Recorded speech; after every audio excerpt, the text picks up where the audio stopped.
जय श्री गणेश दोस्तों। हमारी आज की कहानी का नाम है घमंड। कहानी अच्छी लगे तो प्लीज चैनल को सब्सक्राइब कर लीजिएगा। अब शुरू करते हैं कहानी। गाड़ी एक धचके से आशा किरण के सामने रुकी। मैंने चौंक कर आंखें खोली, बेटे की तरफ देखा और पूछा, आ गए क्या हम? बेटे ने हाँ में सिर हिलाया। तब तक ड्राइवर ने आकर मेरी तरफ का दरवाजा खोला और मुझे सहारा देकर उतारा। बेटा भी तब तक मेरे पास आया और मेरा हाथ पकड़कर आशा किरण भवन की तरफ बढ़ा। आशा किरण एक वृद्धाश्रम है जहां अपने जीवन संध्या के शेष दिन वृद्ध लोग बिताते हैं, कुछ अकेले, कुछ अपने जीवन साथी के साथ। आज मेरे पति अरविंद जी का 17वां जन्मदिन था। वे 5 वर्ष पहले हमें अकेला छोड़कर चले गए थे। तब से हम लोग उनके जन्म दिवस और पुण्यतिथि पर यहाँ आते थे और सामर्थ्यानुसार आश्रम में सेवा प्रदान करते थे। हर साल मेरा बेटा, नमन वे मेरी बहू शिल्पा आते थे, पर इस बार पता नहीं क्यों मेरा दिल हुआ कि मैं यहाँ खुद यहाँ आऊं। और आज मैं यहाँ बेटे के साथ खड़ी थी। हालांकि जब मैंने बेटे से यहाँ आने के लिए कहा तो पता नहीं क्यों मुझे लगा कि बेटा कुछ क्षण हिचकिचाया, लेकिन फिर उसने हामी भर दी और आज मैं यहाँ खड़ी थी। हम लोगों ने गेट के अंदर प्रवेश किया। आश्रम के संचालक गेट तक आए, हमारा अभिवादन किया। बेटे ने कहा, मम्मा मैं ऑफिस होकर आता हूँ, आप यहाँ बैठ जाइए। 4-5 सीढ़ियां चढ़नी होंगी, आपको मुश्किल होगी। मैंने हाँ में गर्दन हिला दी और वहीं बेंच पर बैठ गई। चारों तरफ देखा, खूबसूरत सा बगीचा था। रंग बिरंगे फूल खिले हुए थे। हल्की सी ठंडक थी। हरी हरी घास आंखों को शीतलता प्रदान कर रही थी। चारों ओर हरियाली सी छाई हुई थी। कुछ वृद्ध धूप में बैठे अखबार पढ़ रहे थे, कुछ आपस में बातें कर रहे थे और एक बुजुर्ग 4-5 बच्चों को पढ़ा रहे थे। तभी आश्रम का सेवक चाय लेकर आया। मैंने उससे पूछा तो उसने बताया, यहाँ जो सेवादार हैं ये उनके बच्चे हैं। ऐसे 3 बुजुर्ग और भी हैं जो इन बच्चों को शिक्षा प्रदान करते हैं। मुझे सुनकर बहुत अच्छा लगा। फिर मैं इधर उधर नजर दौड़ाने लगी। तभी एक कुर्सी पर बैठी एक महिला पर नजर पड़ी, जो आंखों में चश्मा चढ़ाए अखबार में डूबी हुई थी। उन्हें देखकर मेरे जहन में किसी की तस्वीर आ गई और फिर मैंने अपने आप ही ना में सिर हिला दिया। वो भला यहाँ क्यों? और पता नहीं क्यों। और मैं धीरे धीरे चलती उनकी ओर बढ़ी। शायद उन्हें भी कुछ आभास हुआ। उन्होंने अखबार सामने से हटाया और दोनों के मुंह से एक साथ निकला, कांता, प्रभा। सच में वह कांता थी। कभी हम पड़ोसी हुआ करते थे। तकरीबन 45 वर्ष हमने साथ साथ बिताए थे। उनके 4 बेटे थे, बेटी कोई ना थी। मेरा एक ही बेटा नमन था। कांता जी के पति की कोई बहुत अच्छी नौकरी ना थी।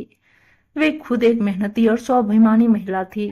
अच्छी परिस्थितियां ना होते हुए भी उन्होंने कभी किसी के आगे हाथ नहीं फैलाया। कांता जी और उनके पति ने शिक्षा के मामले में कभी कोई समझौता ना किया। वो खुद इतना पढ़ी थी कि अखबार वगैरह पढ़ लेती थी बस। अखबार पढ़ने का उन्हें जैसे चस्का सा था। बच्चे पढ़ने में बहुत अच्छे नहीं तो बहुत बुरे भी नहीं थे। बच्चे बड़े होते गए, पढ़ाई भी कर ली और धीरे धीरे नौकरियों में भी लग गए। घर के हालात सुधरते गए। घर भी धीरे धीरे अच्छा बनवा लिया और ये बदलाव मेरे सामने ही हुए। कांता जी को अपने चारों बेटों पर बहुत गर्व था। वो अक्सर मुझे कहती थी, प्रभा, मेरे तो 4 बेटे हैं, एक नहीं तो दूसरा, दूसरा नहीं तो तीसरा, कोई तो संभाल लेगा। तेरा तो एक ही बेटा है, क्या करेगी? देख तो रही है जमाना कितना खराब है। मुझे कई बार बहुत बुरा लगता था, पर सामने से मैं शांत चित होकर जवाब देती थी, कोई नहीं, मेरी किस्मत, जो होगा देखा जाएगा। उनके बेटों की शादी हो गई, बच्चे भी हो गए, पर 4-4 बहुएं, और वो भी सब कामकाजी। कांता जी के पति का स्वर्गवास अपने दूसरे बेटे की शादी के बाद ही हो गया था। एक घर में अब सबका गुजारा मुश्किल से हो रहा था। तब तय हुआ कि यह मकान बेचा जाए, 4 हिस्से किए जाएं और सब अपना अपना हिस्सा लेकर अलग अलग घर ले ले। मैंने उनसे कई बार कहा भी कि 4 नहीं 5 हिस्से करो, अपना भी हिस्सा मांगो। कल को क्या हालात होंगे पता नहीं। सिर पर छत होगी तो कम से कम किसी पर निर्भर तो ना होगी। पर उनका वही जवाब, मेरे तो 4-4 बेटे हैं, कोई ना कोई तो रखेगा ही। 4 बेटों की माँ, जिन पर उन्हें बहुत गर्व था, आज यहाँ। कांता जी सबके बारे में पूछती रही। मैं कुछ पूछना चाहती थी, पर हिम्मत ही ना हो रही थी। अचानक उन्होंने मेरा हाथ अपने हाथ में ले लिया और बोली, प्रभा, आज मुझे तुझसे माफी मांगनी है। कहते हैं ना, वक्त और किस्मत कब पलट जाए कुछ पता नहीं। मुझे अपने 4 बेटों पर बहुत घमंड था। तुझे जब भी देखती थी, तेरे लिए बेचारी शब्द ही मेरे मन में आता था। और आज देख, 4 बेटों के होते हुए भी मैं इस आशा किरण में, न जाने कौन सी आशा, न जाने कौन सी किरण की उम्मीद में जिंदा हूँ। चारों ने मेरा आशियाना बेचकर अपने अपने घर बनवा लिए। उनके घर में उनके कुत्तों के लिए जगह है। वो पूरे घर में जहाँ चाहे घूम सकते थे, लेकिन मेरे लिए एक कमरा भी उन चारों के पास नहीं था। 3 महीनों में पेंडुलम की तरह कभी एक के पास कभी दूसरे के पास डोलती रहती थी। चलो, मैं इसमें भी खुश थी, पर जब तक उनके घर का काम करती, उनके बच्चों का ख्याल रखती, तब तक ठीक था। पर एक बार मैं बाथरूम में फिसल गई, पैर में फ्रैक्चर हो गया। बस मैं सब पर भारी पड़ गई।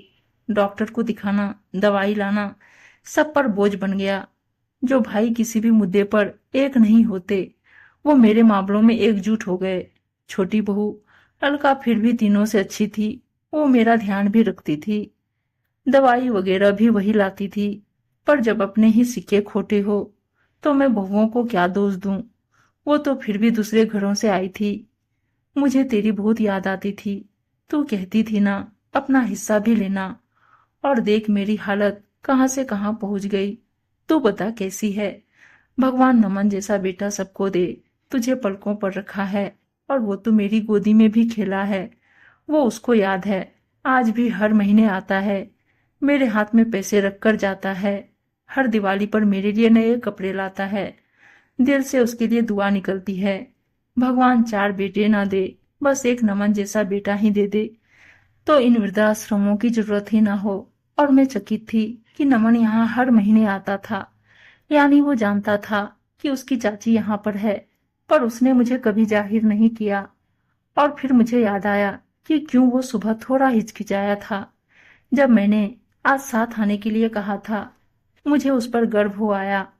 जानता होगा ना कि मम्मा ये सुनकर दुखी हो जाएगी। आखिरकार बरसों का साथ था। मैंने मन ही मन भगवान से उसकी सलामती की दुआ मांगी, और ऊपर वाले का कोटि कोटि धन्यवाद किया, जिसने एक हीरा मेरी गोदी में डाल दिया था। उम्मीद है दोस्तों कहानी अच्छी लगी होगी, और अच्छी अच्छी कहानियां सुनने के लिए चैनल को सब्सक्राइब और वीडियो को लाइक शेयर जरूर कर दीजिएगा। धन्यवाद दोस्तों।